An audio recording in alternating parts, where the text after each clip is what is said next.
본 방송에서 제공하는 투자 정보는 투자 판단에 대한 조언입니다. 방송에서 제공하는 주식의 가치, 가격 상승 및 가격 하락에 대해서는 방송사에서 보장하지 않습니다.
네, 시청자 여러분 안녕하십니까? 오늘 장일장 출발합니다. 한수정입니다.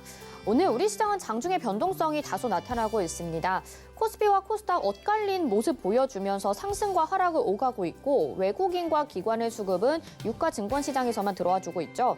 그동안 시장은 저점을 기록하고 반등하는 모습 보여주는가 했는데 오늘은 다시 한번 관망 심리가 작용을 하고 있는 모습입니다. 글로벌 시장에서는 다시 한번 코로나19 델타 변이가 확산되고 있는 시장 상황에서 실적 발표들도 나오고 있죠. 간밤에 테슬라 3분기 실적이 발표됐는데 어닝 서프라이즈 기록하면서 기대감 그리고 두려움도 공존하고 있는 상황입니다. 또 비트코인의 신고가 달성으로 인해서 코인 관련주들의 상승도 주목해 봐야 될 것 같은데요. 저희가 오전장부터 오후장의 실시간 이슈들을 정리를 해드리고 있습니다. 유튜브 채널 마련되어 있으니까요. 같이 유튜브 채팅창에서도 함께 하시죠. 유튜브 검색창에 서울경제TV 검색하시고요. 방송과 관련된 궁금증, 또 시장과 관련된 궁금증 남겨주시면 저희가 반영해서 답변 도와드리도록 하겠습니다. 또 이번 주 토요일 오후 1시에는요. 서울경제TV 더하기라는 유튜브 채널에서 우리 전문위원님들이 언택트 강연회 준비를 해주고 계십니다. 문의사항 있으신 분들은 샵 0082번으로 문의 보내주시면 되고요.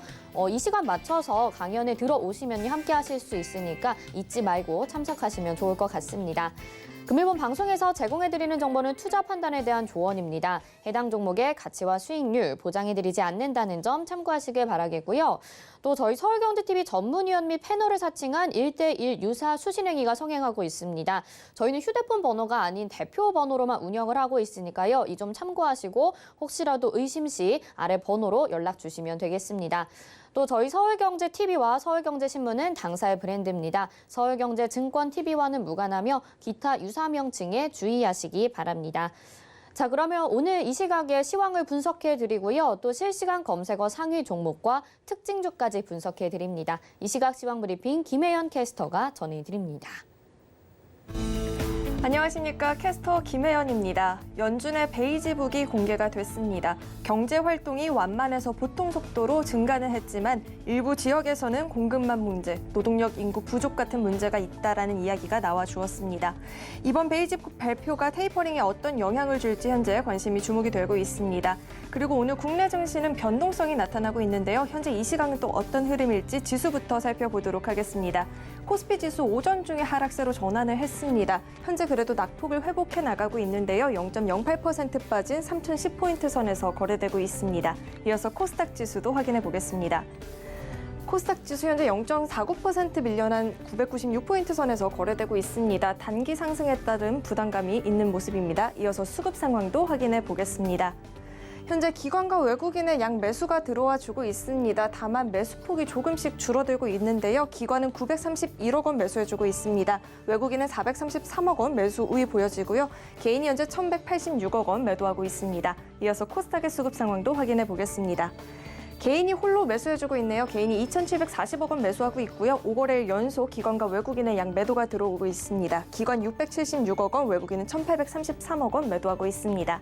이어서 오늘 상승하는 업종 테마도 살펴보겠습니다. 오늘 게임주들 사이에서의 상승세가 보여지고 있습니다. 장 초반에 나타냈던 탄력 대비해서는 다소 둔화는 됐지만 흐름은 여전히 좋습니다. 신작에 대한 기대감 가져가주고 있고요. 여기에 개별 이슈까지 더해지면서 상승세 보여지고 있습니다. 액토즈 소프트는 미르의 전설 시리즈가 중국에서 국민 게임으로 불릴 만큼 흥행을 했었죠. 3분기 호실적 전망이 되고 있습니다. 여기에 가상화폐 거래소인 디코인 투자 소식이 부각이 되면서 오늘 시세를 분출을 해주고 있습니다. 여기에 W게임즈도 모처럼의 반등 흐름이 나타났습니다. W게임즈의 소셜 카지노 게임이 해외 시장에서 굉장히 흥행을 했었는데요. 여기에 힘을 입어서 캐주얼 게임 개발에 박차를 가하겠다라는 이야기 전해왔습니다. W게임즈 현재 9.43% 오른 78,000원에 거래되고 있습니다. 넥슨 GT도 현재 6.94% 오른 11,550원에 거래되고 있고요. 액토즈 소프트 현재 26%대 급등세 보여지고 있습니다. 이어서 오늘 하락하는 업종 테마 살펴보겠습니다. 오늘 2차 전지 관련주들 사이에서의 낙폭이 보여지고 있습니다. 그 중에서도 소재 부품주 단에서의 하락세가 눈에 띄고 있는데요. 최근 2차 전지 관련주는 오름세가 보여졌었는데 그에 따른 피로감이 쌓여 있었고 또 여기에 상승 모멘텀으로 적용이 됐던 테슬라의 전기차 시장 확대 이슈가 전일 테슬라가 3분기 실적을 발표를 하면서 제로 소멸로 비춰지고 있는 것도 주가에는 영향을 주고 있습니다. 에코프로비엠 현재 8.47% 밀려난 41만 2,800원에 LNF도 8%대 낙폭 보여지고 있습니다. 솔루스 첨단 소재도 현재 7.51% 빠진 81,300원에 거래되고 있습니다. 다음은 증시 탑10 확인해 보도록 하겠습니다. 실시간 검색 상위 종목에 삼성전자 이름이 올라왔고요. 카카오 오늘도 이름이 올라왔습니다. 그리고 최근에 중국의 경기 둔화 이슈로 낙폭이 보였던 HMM이 오늘 반등하면서 실시간 검색 상위 종목에 이름이 올라왔습니다. 이어서 서울경제 특징주도 살펴보겠습니다. 실시간 검색 상위 종목과 겹치는 종목이 있는데요. 비덴트 오늘 비트코인 신고가 경신하면서 함께 오름세 기록을 해주고 있습니다. KMH 하이텍은 마이크론 테크놀로지가 일본의 디램 공장 신축 계획을 발표하면서 수혜 기대된다 하면서 시세 분출해주고 있고요. 하나 에어로스페이스는 누리호 발사 기대감에 오늘 강세 흐름 보여지고 있습니다. 그럼 먼저 비덴트부터 살펴보도록 하겠습니다. 비트코인 ETF가 상장하면서 비트코인 가격이 한때 8천만 원을 돌파를 했습니다. 주식시장에서도 이와 같은 소식에 관련주들이 오름세 보여지고 있는데요. 비덴트는 가상화폐 거래소인 빗썸의 운영사인 빗썸 코리아와 빗썸 홀딩스의 지분을 보유하고 있는 것이 부각이 되고 있습니다. 현재 21%대 급등세 보여지고요. 13,800원에 움직이고 있습니다. 이어서 두 번째로 살펴볼 종목은 파워넷이 있습니다. 테슬라가 모든 스탠다드 레인지 전기차에 사용되는 배터리를 LFP로 바꾸겠다라고 이야기하면서 파워넷의 주가가 강세 흐름 보여지고 있습니다. 파워넷은 LFP 국제 인증을 취득을 했고요. 또 배터리팩 모듈 개발을 영위하는 업체입니다. 21%대 기록하고 있고요. 현재 6,370원에 거래되고 있습니다. 마지막으로 살펴볼 종목은 카카오가 있습니다. 정부의 플랫폼 기업 규제 리스크로 최근에 네이버와 카카오가 낙폭을 보였었는데요. 다시 한번 반등에 나서는 모습들이 최근에 포착이 되고 있습니다. 3분기 실적 발표를 앞두고 증권가에서는 주가가 바닥을 찍었다라고 이야기가 나오고 있고요. 규제 리스크가 단기적으로 실적에 미치는 영향이 크지 않을 것 같다라는 긍정적인 이야기도 나와주고 있습니다. 여기에 카카오는 금융 플랫폼 자회사인 카카오페이가 일반 공모 청약에 나설 예정인데요. 카카오 그룹주의 반등의 기회가 될 수 있을 것이라는 긍정적인 분석들도 나와주고 있습니다. 카카오 현재는 강보합권이네요. 12만 8,000원에 움직이고 있습니다. 지금까지 증시 탑10 확인해 봤습니다. 네, 이 시각 시황 브리핑 전해드렸습니다. 지수는 다소 부진하긴 하지만요. 오늘 시장에서 뚜렷하게 또 상승할 만한 종목들은 상승을 해주고 있습니다. 비덴트, 파워넷, 카카오 특징주로 뽑아봤고요. 오늘 시장 좀 더 자세하게 들여다보기 위해서 유한타증권 메가센터 분당점 백인범 과장 연결해 보겠습니다. 과장님 안녕하십니까? 네, 안녕하십니까? 네, 먼저 오늘 객장 상황부터 들어볼까요? 네, 오늘 같은 경우 외국인과 기관 모두 동일한 매매 동향을 좀 보여주고 있다라는 점을 볼 수가 있을 것 같고요. 외국인 같은 경우 오늘 코스피 시장에선 매수세를, 코스닥 시장에선 매도세를 보이는 상황입니다. 외국인은 오늘 코스피 시장에서 삼성전자, SK바이오사이언스, 삼성 SDI로에 대한 매수세가, 코스닥 시장에선 대주전자재료, 펄어비스, JYP 엔터테인먼트 등에 대한 매수세가 좀 특징적인 모습이었고요. 기관도 마찬가지로 오늘 코스피 시장에선 매수세를 보여주고 있는 가운데 코스피 시장에선 삼성전자, SK하이닉스, 크래프톤에 대한 매수세가 코스닥 시장에선 카카오게임즈, 인터로조, 하나머티리얼즈 등에 대한 매수세가 특징적인 모습이었다 볼 수 있겠습니다. 계속해서 외국인과 기관의 매수는 순환매 성격으로 돌아가고 있는 것 같습니다. 근데 오늘 코스닥 지수는 다시 1000포인트 이탈을 하게 됐거든요. 오늘 시장 한마디는 어떻게 정리를 해보면 좋을까요? 네, 오늘장 한마디 차익 실현과 이벤트 기대감으로 좀 정해봤습니다. 오늘 시장 같은 경우에 보합권에서 좀 지수 흐름이 움직였던 가운데 오후 들어서 코스닥 시장에 다시 한번 하락폭이 나타나고 있는 모습인데요. 일단 그간 상승세를 보였던 이 대표적인 업종이 두 가지 업종이 좀 상반된 움직임을 보여주는 점이 오늘 시장에서 가장 큰 특징점이지 않을까 보여주고 있습니다.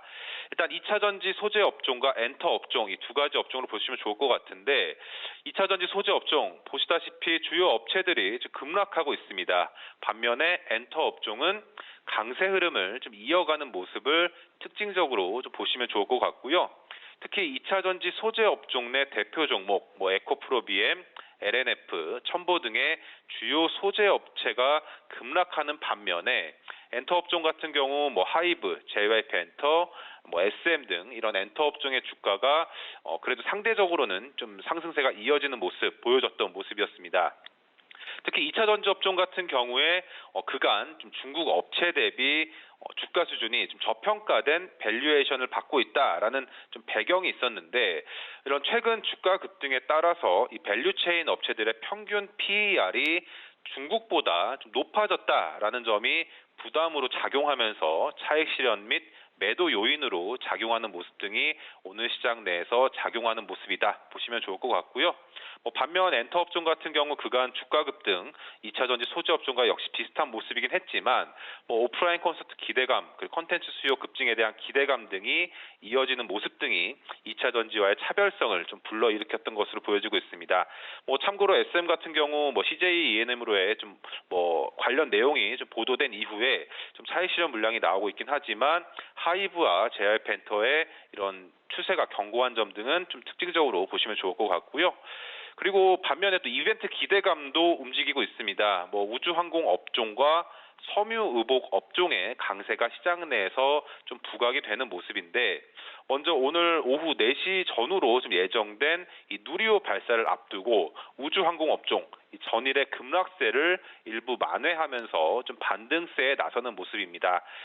물론 발사 성공 확률이 30%대라는 점 등은 이 리스크에 대한 부담감은 있지만 시장에 전일 반영이 되었다라는 점, 또 그리고 발사 이후에 성공 여부가 단기 주가에는 좀 관계가 있겠지만 성공 여부에 관계없이 향후에도 100여 기의 위성 발사가 예정이 되어 있다라는 점에서 기대감이 좀 일부 들어오고 있는 모습이다 보시면 좋을 것 같고요. 이 같은 요인 등의 오늘 한국항공우주, 하나 에어로스페이스, 하나 시스템 등의 좀 반등세가 일부 포착되고 있는 상황이다 보시면 좋겠습니다. 또 그리고 이벤트라고 보기는 그렇지만 겨울이 오고 있습니다. 최근 한파로 좀 추워진 날씨에 의류, 겨울용품 수요 증가가 예상이 된다라는 점 등이 부각이 되면서 오늘 섬유의복 업종의 강세가 종목 내에서 좀 눈에 띄고 있는 모습입니다. 이러한 요인 등의 오늘 FNF, 태평양물산, FNF 홀딩스, 더 네이처 홀딩스, 한세실업 등의 이런 주가 강세가 시장 내에서 다시 한번 부각되는 모습이었다라고 정리해 볼 수가 있겠습니다. 오늘도 업종별, 종목별로 이렇게 선별적으로 좀 상승을 하고 있습니다. 시장 구석구석 상승하는 요소들이 좀 있는 것 같은데 좀 아쉽게도 2차 전지는 오늘 부담감으로 하락을 하고 있고 누리호 발사에 따른 관련된 종목들 그리고 섬유의복 업종에 대해서 또 자세히 설명 도와주셨습니다.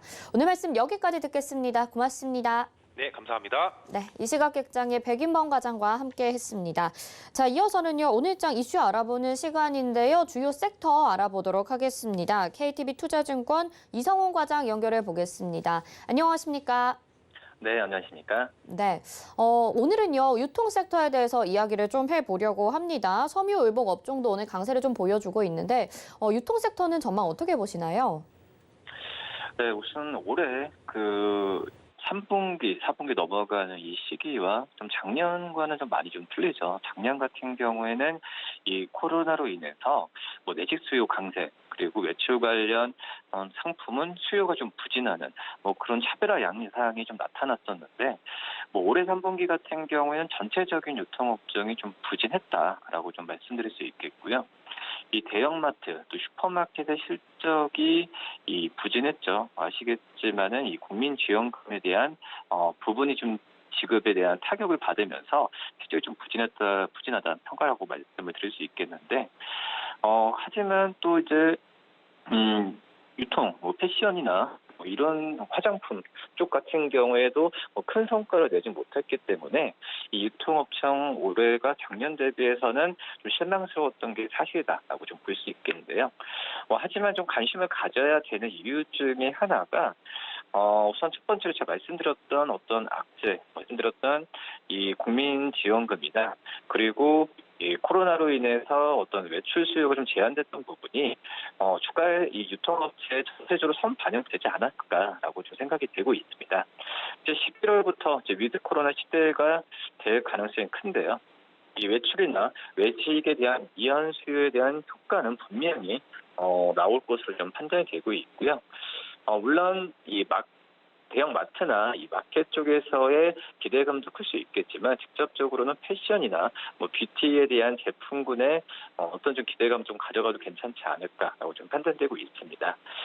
우선 지금 그 백화점 업체들 같은 경우는 식품 부분에서 고전하고 있는데 이 부분은 2020년부터 좀 이어졌던 상황이고요. 그러기 때문에 이 하반기 때 어떤 백화점 업체들이 좋다라고 하기에도 아까는 단언할 수는 없다. 그러기 때문에 이 패션이나 뷰티로 전문대 그리고 이 대형마트에 대해서 좀 관심을 가져야 되는 게 맞지 않을까라고 좀 생각되고 있습니다. 올해 4분기 실적 추이를 확인해 보면은 제가 봤을 때도 이 대형마트나 연세점 쪽에서 또 의류 쪽에서의 그 기업들에 대한 실적에 대한 기대감이 더 높다라고 판단되고 있고요. 그렇기 때문에 유통업종 안에서도 이제 전체적인 하락세보다도 이 종목별로 선별해서 들어갈 수 있을 만한 환경이 다져지지 않았나라고 좀 판단되고 있습니다. 저도 개인적으로 이제 화장품 업종을 저한테 많이 물어보시는 상황인데요. 이 화장품 같은 경우는 아직까지는 접근 전략이 좀 유효하진 않다라고 말씀을 드리겠고요.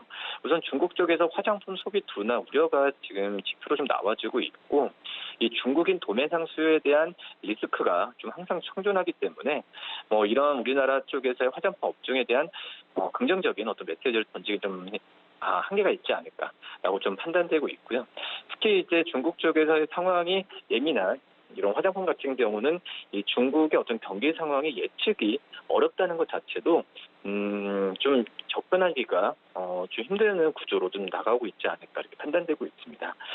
최근에 엔터테인먼트 산업에 대한 중국 쪽에서도 우리나라에 좀 제한을 두는 부분도 이 화장품 수요의 리스크로 좀 작용하지 않나 이렇게 좀 판단되면서 유통업체, 유통업종만 놓고 본다면은 이제 밑에서 바닥에서 잡는 구조도 괜찮지만 이제 종목들, 업종별로 또 차별화를 좀 해야 되지 않을까 이렇게 봅니다.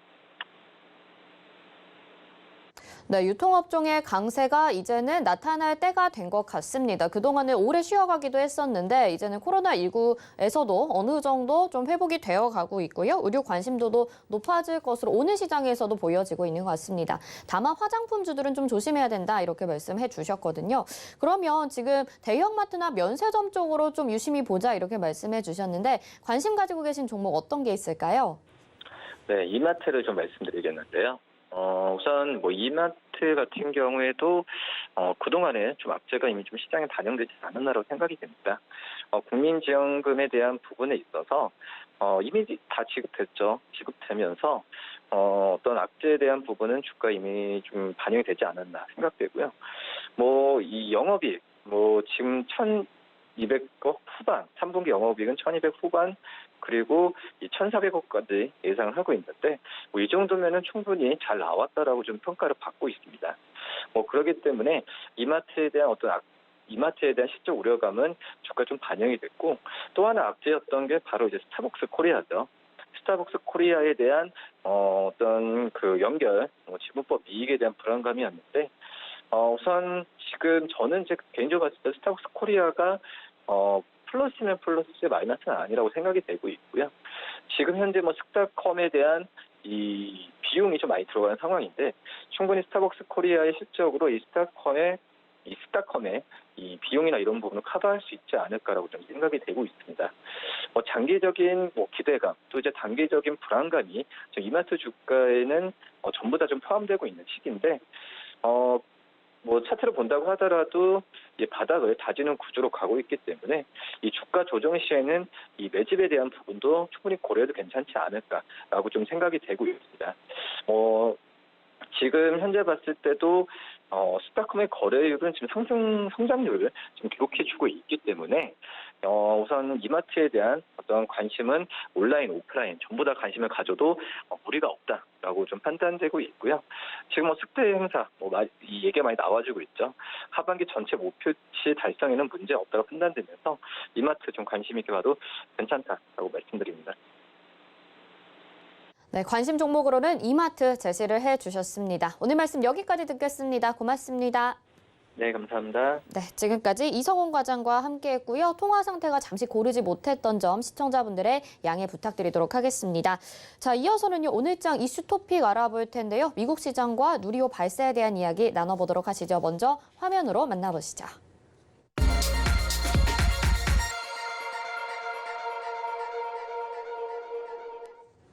네, 누리호 발사에 따라서 항공 우주 관련주들이 탄력을 받을 수 있을지 이야기 나눠볼 텐데요. 먼저 미국 시장부터 이야기 나눠보도록 하겠습니다. YG경제연구소의 차영주 소장 연결해 보도록 하겠습니다. 소장님 안녕하십니까?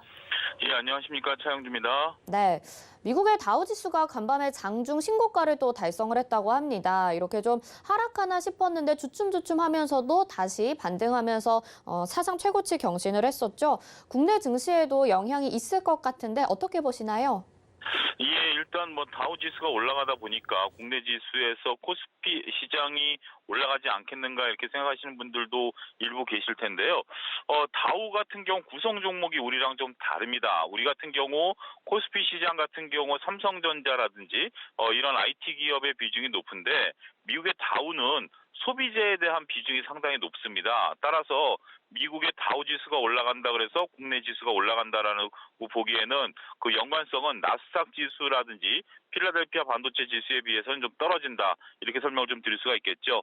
지금 현재 미국도 실적 시즌입니다. 지금 현재 넷플릭스와 테슬라를 필두로 해서 그리고 각종 금융주들의 실적들이 나오고 있는데 소비주들 생각보다 좀 좋을 것으로 보여지고 있습니다. 조금 전 코너에서도 이성훈 과장이 얘기하신 것처럼 소비 관련주들에 대한 전반적인 개선 기대감 미국도 마찬가지거든요. 그런 부분들이 반영이 되다 보니까 전반적으로 소비 관련주들의 비중이 높은 다우지수 같은 경우 반등을 좀 나타내고 있는 그런 모습들을 보이고 있는 것들이 아니겠는가 설명을 좀 드릴 수가 있겠습니다. 네, 다우지수와 국내 지수의 영향은 그렇게 크지 않다. 오히려 나스닥이나 필라델피아 반도체 지수를 봐야 된다. 이렇게 말씀을 해주셨습니다. 좀 비슷한 질문이 될 수도 있을 것 같은데요. 그럼 다우지수가 상승한다는 건 대형 우량주들이 또 상승을 한다는 거잖아요. 국내에서도 이제는 대형주 중심으로 좀 보는 게 좋겠다라는 의견들도 나오고 있는데 여기에 대해서는 어떤 의견이신가요? 예, 대형주로 또 예를 들면 S&P 500이 아무래도 좀 직접적인 영향이 있습니다만 어찌됐든 다우지수가 올라간다라는 것은 국내 대형주에 심리적으로 안정감을 주는 것은 사실입니다. 물론 구성 종목이 다르다 하더라도 물론 지수라는 게 일치할 수 없는 그러한 한계를 분명 갖고 있기 때문에 미국 증시가 올라간다 그래서 국내 증시가 빠지리라는 법은 없다라는 거죠. 근데 최근에 지수의 특징을 보면 디커플링이 일어나고 있는 모습들 우리가 확인이 된다라고 말씀드릴 수가 있겠습니다. 그 이유 중에 하나가 지금 현재 시장을 짓누르고 있는 요소들 그중 하나가 바로 미국의 테이퍼링과 관련된 부분들 그다음에 금리 인상과 관련된 부분들 아니겠습니까? 이런 부분들은 결국 달러의 강세를 불러 일으키게 된다라고 보여지고요. 이런 것은 미국 시장에 있어서는 분명 호재다라고 말씀드릴 수가 있겠죠. 그런데 역설적으로 달러의 강세가 이루어지게 되면 원화의 약세가 이루어지게 되고요. 이러한 부분들은 외국인들의 수급을 오히려 유출시키는 그런 모습들이다라고 말씀드릴 수가 있겠죠. 또한 테이퍼링이라든지 금리 인상 같은 경우는 신흥국 입장에서 보면 자금 유출을 의미하는 거기 때문에 우리 같은 경우 미국이 올랐다 그래서 국내 지수가 올라가는 그러한 커플링 현상이 일어날 가능성은 이제는 조금 감소하지 않았는가 이렇게 좀 말씀드릴 수가 있겠죠. 정리해서 말씀드리면 2020년에는 아무래도 시장이 강세장이었으니까 서로 으쌰으쌰 주고받음이 있다라고 말씀을 드릴 수가 있겠는데 2021년부터 일어난 어떤 디커플링에 대한 상황들 그리고 2022년 이제 얼마 남지 않았죠. 이렇게 된다라면 조만간 다음 달부터 빠르면 테이퍼링이 실시될 것이고 내년도에 금리 인상이 실시가 되면 미국 시장과 분명 차별화된 움직임을 보일 가능성도 있다라고 보여지는 겁니다. 서학개미 운동 참여하시는 분들이 상당히 많다라고 금융감독원도 밝히고 있는데요. 그런 분들과 이제는 국내 시장에서의 그 종목을 보는 분들이 서로 상반된 그러한 모습들 속에서 움직임을 이해해야 되지 않을까도 말씀드릴 수가 있겠습니다. 미국 시장과 국내 시장은 이제는 디커플링 현상으로 좀 개별적으로 바라봐야 된다라는 말씀 도와주셨습니다. 자, 이제 다음 주제로 넘어가 보면요. 드디어 국산 첫 발사체죠. 누리호가 오늘 4시에 발사가 될 예정입니다. 세계에서는 6번째라고 하는데 국내 항공우주산업 관련주에도 오늘 상승세가 이어지고 있거든요. 지금 우리나라의 항공우주기술 어느 정도 수준까지 온 건지 궁금한데 어떻게 보시나요? 예, 일단 역사적인 날이 됐으면 좋겠습니다. 우리가 안타깝게도 누리호 이전에 그 미사일 발사를 한번 실패했던 그런 경험이 있기 때문에 일단 이번 누리호가 성공을 했으면 좋겠다라고 말씀을 드릴 수가 있겠습니다. 마의 4분을 견뎌내야 된다라고 하는데요. 잘 견뎌내서 정말 말씀하신 것처럼 전 세계에서 6번째로 인공위성을 발사하는 그러한 기염을 좀 토했으면 좋겠습니다. 일단 우리가 이제 이렇게 독자적인 미사일 발사체 11년 동안 지금 현재 개발을 해왔다라고 하는데 그동안 우리나라 같은 경우는 미국에 의해서 미사일 거리 제한에 대한 어떤 한계가 있었죠. 그런 것들이 해소된 지 얼마 안 됐는데 이렇게 독자적인 기술력을 통해서 이런 것들을 개발해냈다는 게 상당히 고무적이다라고 말씀드릴 수가 있겠습니다. 우리나라 기술력 상당히 지금 좋습니다. 관련주들의 움직임이 그동안 생각보다는 덜 오르다가 오늘 올라가는 모습들을 보여주고 있는데요. 일단은 지금 현재 어제 문재인 대통령께서 퍼포먼스를 한 초음속 여객기도 만들어내는 실력이고요. 그다음에 보잉이라든지 이런 쪽에 날개라든지 아니면 전체적인 수리온 헬기도 만들어내고요. 우주항공 산업에 대한 것들에 대한 기술력은 상당히 있다라고 보여지는 거죠. 그런 것들의 총화가 바로 이번에 발사되는 누리호의 인공위성이 아니겠는가 말씀드릴 수가 있겠습니다. 이렇게 된다라면 앞으로 관련 산업에 대한 연관성 상당히 무궁무진할 것으로 보여지고 우리는 또 고흥에 또 미사일을 발사할 수 있는 절호의 이런 어떤 지리적 위치도 있지 않습니까? 이렇게 된다라면 연관 국가에서의 어떤 인공위성에 대한 위탁 수주도 가능하다라고 보여지기 때문에 어찌 됐든 지금 기술력은 상당히 높습니다. 하지만 중국도 성공했고 일본도 성공한 마당에 우리도 우리 기술로 성공하는 것을 보여줄 때까지는 아무래도 확인 작업이 좀 필요하다라는 것을 어쩔 수 없다 이렇게 좀 말씀드릴 수가 있겠습니다. 우리나라가 좀 자부심을 가져도 되겠다라는 생각도 가져보게 됩니다. 말씀하신 것처럼 그동안에 좀 쉬어갔었던 오랜 시간 박스권을 견뎌왔습니다. 한국항공우주, 하나에어로스페이스 관련주들도 있는데 그러면 이 종목들에 대한 전망도 좀 긍정적으로 보실까요? 글쎄요, 그 누리호 발사하고 이 관련 주식들의 움직임은 조금 조심스럽다라고 말씀드릴 수가 있겠습니다. 이미 누리호 발사가 이번 주부터 빅 이벤트로서 시장에 자리매김하고 있었습니다만 안타깝게도 주식은 오늘 오르는 것 외에는 어제까지만 하더라도 뚜렷하게 맥을 추지 못했기 때문에 선취매를 하신 분들이 어떻게 보면 좀 의외로 당혹해 하시는 모습들 확인을 할 수 있다라고 말씀드릴 수가 있겠죠. 중요한 퍼포먼스가 있음에도 불구하고 과거 주식시장 같으면 이런 것들이 선반영되는 모습들을 확인할 수 있었겠습니다만 그런 모습들이 안 나왔죠. 그 이유가 무엇이냐라고 생각을 해본다라면 결국 인공위성과 관련된 부분들은 이런 것들은 기업에서 있어서 가장 중요한 연속적인 이익을 답보하지 않는다라는 점이죠. 만약에 이번에 성공을 하고 그다음에 글로벌 수주가 들어오고 계속해서 인공위성을 발사하게 된다라면 관련 기업들의 이익이 늘어날 가능성이 있습니다만 이번 같은 경우 어떻게 보면 상징적인 의미가 상당히 높다라고 보여지기 때문에 우리가 주식 투자하는 데 있어서 가장 중요한 연속 이익을 답보할 수 없다. 어떻게 보면 투자자분들께서 좀 많이 현명해지셨다라고 저는 긍정적으로 보고 싶어요. 우리가 단순하게 이런 퍼포먼스에 반응하기보다는 이익을 역시 포커스를 맞춰서 그런 부분들에 맞춰서 투자하는 어떤 상황들이 나타났다라고 좀 진지해지셨다라고 좀 표현을 할 수 있을까요? 그런 모습들이 나타났기 때문에 이런 모습은 결코 나쁜 모습은 아니다. 따라서 누리호 발사와 주가에 있어서의 연관성은 조금 떨어질 수 있다라는 점을 인식을 하시고요. 너무 그렇게 큰 기대를 하는 것도 조심스럽다. 다시 한번 강조해서 말씀드릴 수가 있겠습니다. 아무래도 기업들의 이 주가를 끌어올리는 것은 연속적인 이익이다라는 말씀 잘 새겨 들어야 될 것 같습니다. 오늘 말씀 여기까지 듣겠습니다. 고맙습니다. 예, 감사합니다. 네, YG경제연구소의 차영주 소장과 함께 누리호 발사에 대한 이야기 나눠봤습니다. 이어서 이슈 칼럼으로 이어집니다.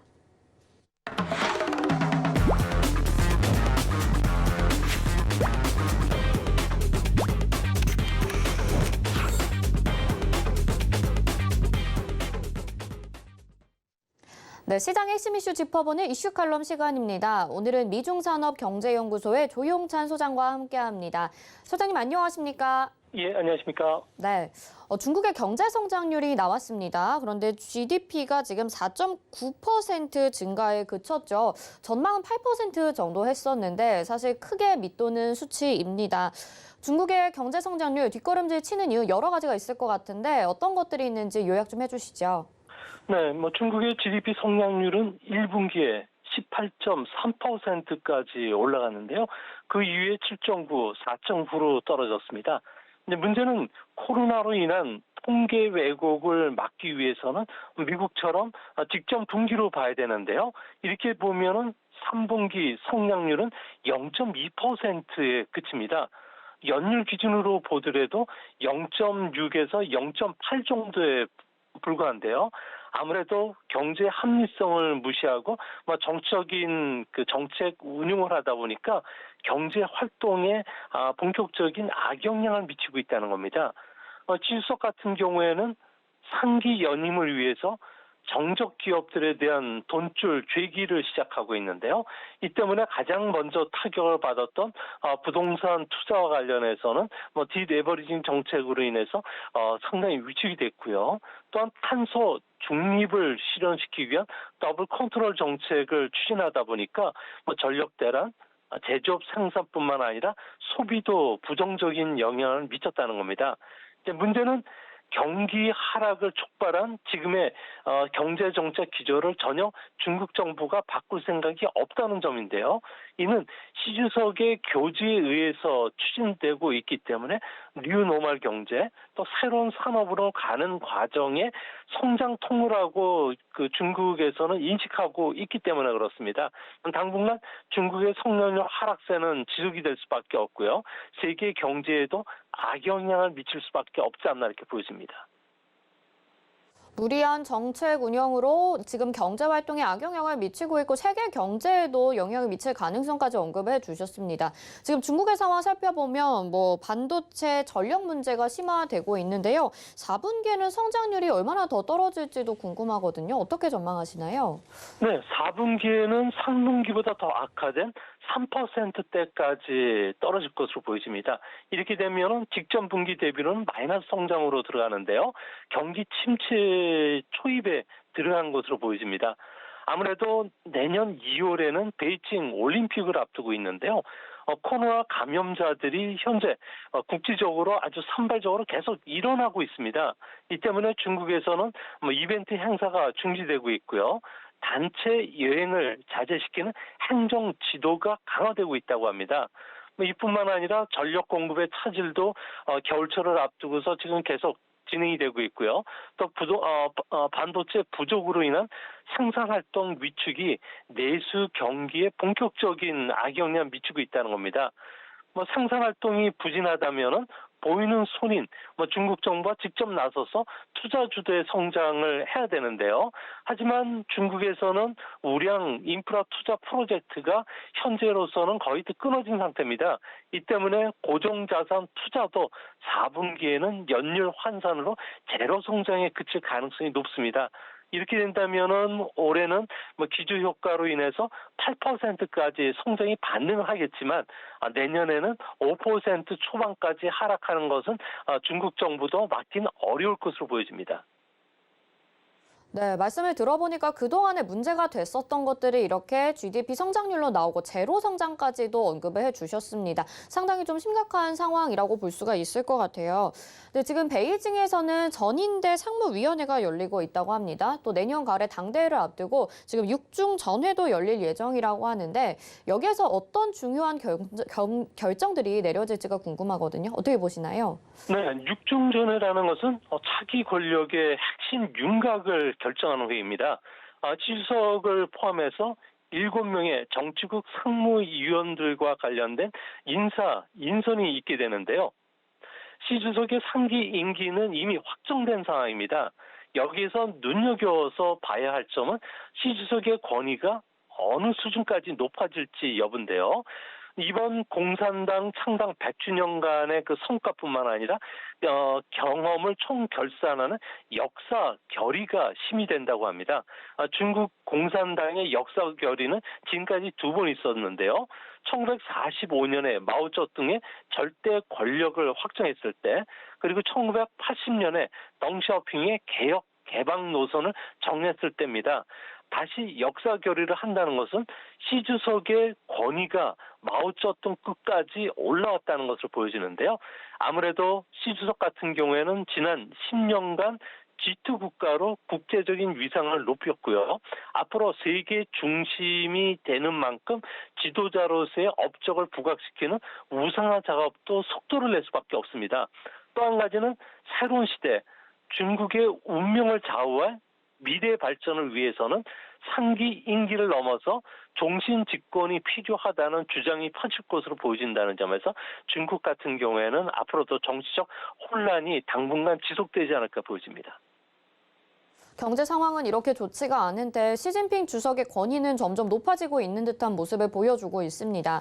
그리고 지금 12월에 중앙경제공작회의에서 지금 헝다그룹 부동산 이슈와 관련된 정책 결정이 좀 발표가 될지도 궁금합니다. 과연 관련된 내용이 나올까요?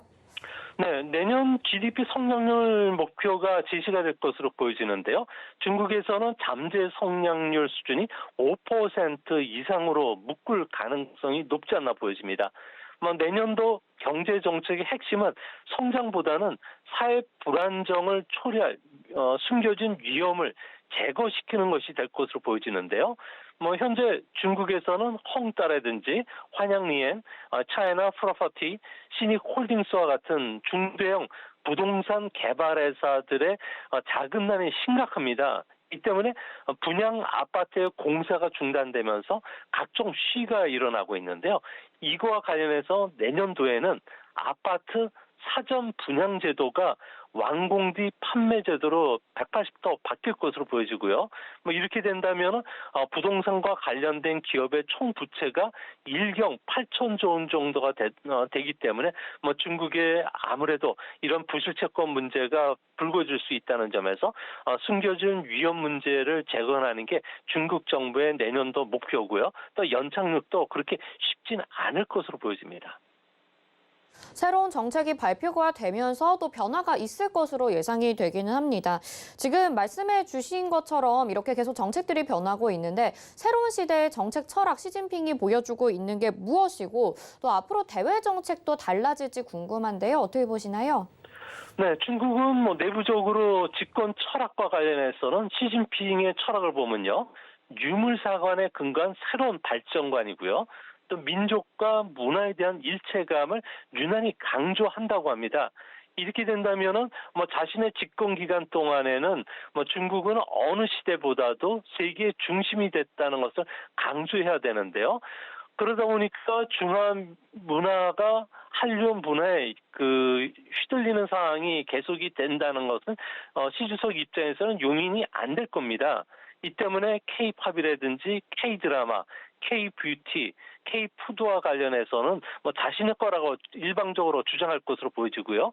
우리가 중국에 진입하는 기업들에 대한 진입 문통도 한층 높이 쌀 것으로 보여진다는 점에서 앞으로 기업들의 고심도 커지지 않을까 보여집니다.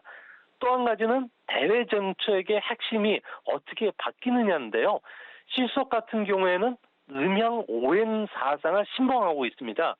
풍수지리에 동승 서강이라는 이야기가 있는데요. 동쪽의 힘, 그러니까 중국 쪽의 힘은 앞으로 올라가게 되고 서방 측의 힘은 떨어진다는 원리에 지금 심취되어 있다고 합니다. 현재 중국은 미국의 힘에 못 미치기 때문에 미국에 대해서는 미소 외교를 피우겠지만 힘이 약한 주변국에 대해서는 내정 간섭, 국제 규칙을 무시한다든지 무력 시위를 하는 전략 외교로서의 중국의 힘을 보여주겠다는 겁니다. 이렇게 된다면은 전 세계 반중국 정서가 고조가 될 가능성이 크기 때문에 앞으로 대중국과 관련된 무역뿐만 아니라 여행 수요도 크게 줄어들 우려가 있지 않나 이렇게 보여집니다. 중국 내부에서도 그리고 대외적으로도 사실은 패권 국가를 지향하고 있고 그 권력은 점점 더 강해질 수밖에 없는 상황 지금 말씀을 해주셨습니다. 이런 가운데 경제 활동은 또 힘들어지다 보니까 중국의 경기 침체 계속 길어질 거라고 4분기에도 이 제로 성장 가능성까지 말씀을 해주셨잖아요. 그러면 연말에 중국의 이 주식시장이나 조정 국면에 접어들 수 있을지 가능성에 대해서는 어떻게 바라보고 계신가요?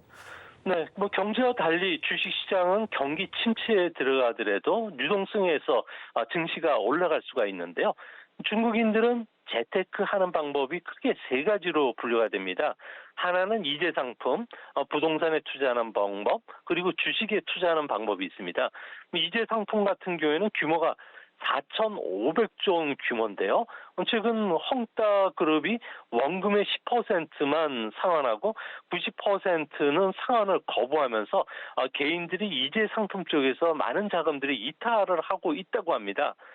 부동산을 보면은 주택 대출 총량 규제뿐만 아니라 주택 거래 허가제가 실시가 되고 있고요.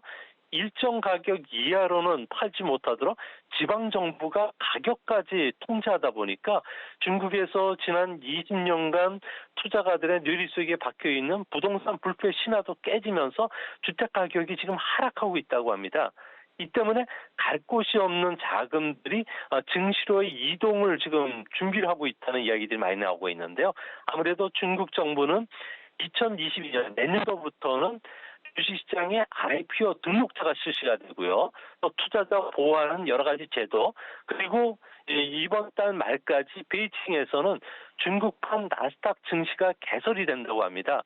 그러니까 이쪽으로 자금들이 몰리고 성공하기 위해서는 무엇보다도 완만한 주가 상승이 필요하다는 건데요. 외국에서도 보면은 중국이 증시 개방폭을 계속 확대를 하고 있기 때문에 MSCI라든지 FTSE 같은 전 세계 주가 지수의 중국 증시에 대한 편입 비중은 계속 높아지지 않을까 보여집니다. 또 한 가지는 주요 국가들 같은 경우는 미국 증시가 이제 조정 국면에 들어갈 것으로 예상을 하고 있는데요. 이렇게 되면 중국 증시와 미국 증시 같은 경우에는 주가의 상관관계가 0.34 전혀 상관관계가 없기 때문에 분산 투자처의 외국인들의 주식 매수가 앞으로 크게 일어날 가능성이 있다는 점에서 경제와 달리 주식시장에는 아무래도 조금 좋은 소식들이 들려오지 않을까 보여집니다. 지금 그래서 갈 곳 없는 자금이 주식시장으로 들어오면서 지금 증시와의 상관관계는 그다지 크지 않을 것 같다라는 말씀 도와주셨습니다. 오늘 뉴스 보니까요. 지금 헝다그룹이 14% 폭락했었던 내용이 나오고 있거든요. 채권이자 지급 유예가 만료됐다 이렇게 나오고 있는데 여기에 따른 악영향도 무시할 수 없을 것 같아요. 그럼에도 불구하고 주가에는 영향이 없을 거라고 보시는지 어떻게 보시나요? 네, 헝다그룹을 비롯해서 많은 중국의 기업들 같은 경우는 내년 1월 달이 더 중요한데요. 무려 60억 달러 넘는 채권 만기가 들어온다고 합니다. 이 때문에 중국에 많은 그 투자하고 있는 외국인들 같은 경우에는 채권과 관련해서 현재 그 중국 그 뱅크 오브 아메리카의 그 신흥시장 채권 펀드에 들어와 있는 54개 중국 채권 중에서 20개 이상은 채권 수익률이 20% 정도 되고 있는데요. 이미 디폴트를 용인하는 수준까지 올라왔다는 겁니다. 이 때문에 뭐 주시장 같은 경우에는 일부 부동산 자금 악화됐던 기업을 중심으로 떨어지겠지만 조금 전에도 말씀을 드렸듯이 뭐 중국 증시는 정책 시장에 의해서 특히 연기금들을 중심으로 한 그 정치 계절에 들어오면 주가를 띄우기 위한 순매수 원칙이 강조가 되고 있기 때문에 뭐 중국 증시가 이로 인해서 크게 하락하는 일 또 주가 조정이 길어지는 일은 없을 것으로 보여집니다. 네, 중국 시장 이야기 들어봤고요. 이번에는 국내로 좀 화제를 돌려보도록 하겠습니다.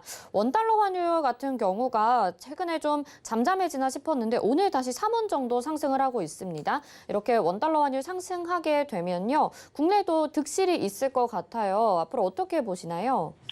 네, 아무래도 세계 기축 통화 국가인 미국 같은 경우에는 전 세계의 자금을 운전하는 그 기사 역할을 해왔는데요. 미국의 국채 금리 상승과 하락에 따라서 전 세계 분산 투자했던 자금을 환류시키거나 조금 중단시키거나 이러면서 달러 강세 그리고 달러 약세가 찾아오게 됩니다. 우리나라 같은 경우에는 8월 달까지 뭐 수출 증가율이 27% 정도 증가했고요. GDP 성장률도 올해는 4% 정도 달하기 때문에 연말로 갈수록 한국은행이 추가 금리를 할 가능성이 크다는 점에서 1,120원까지 올라왔던 환율이 다시 1,170원대까지 떨어지기도 했는데요.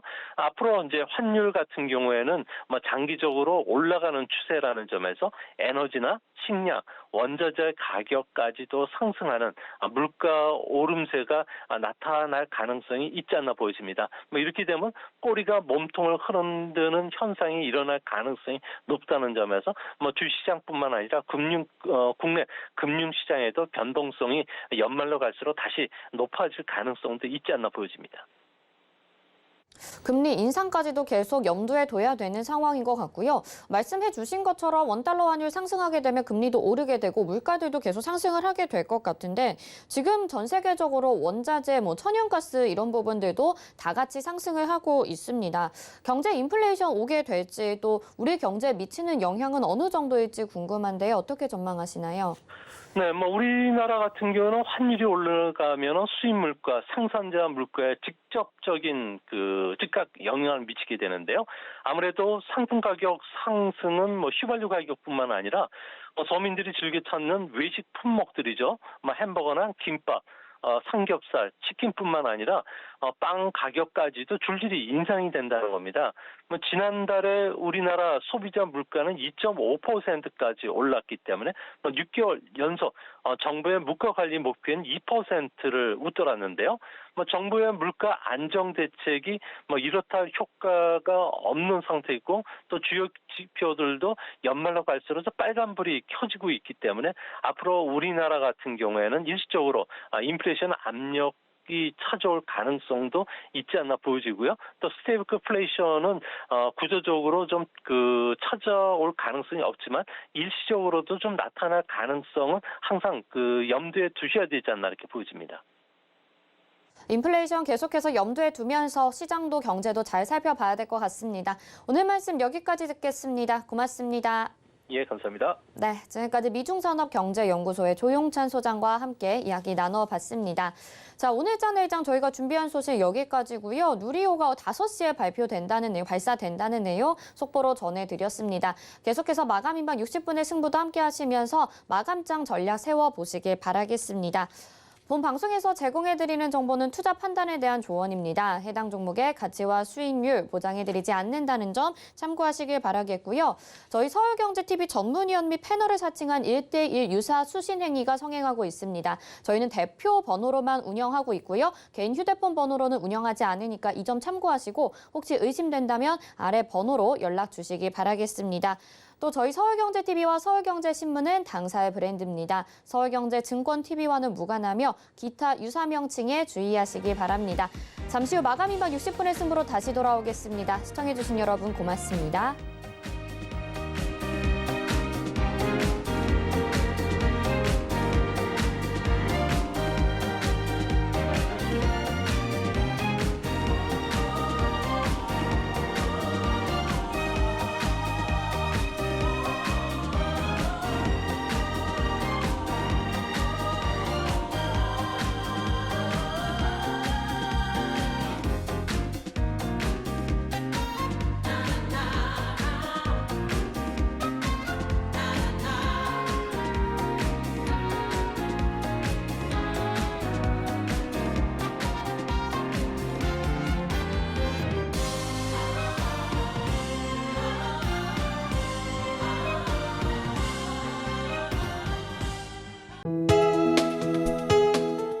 본 방송에서 제공하는 투자 정보는 투자 판단에 대한 조언입니다.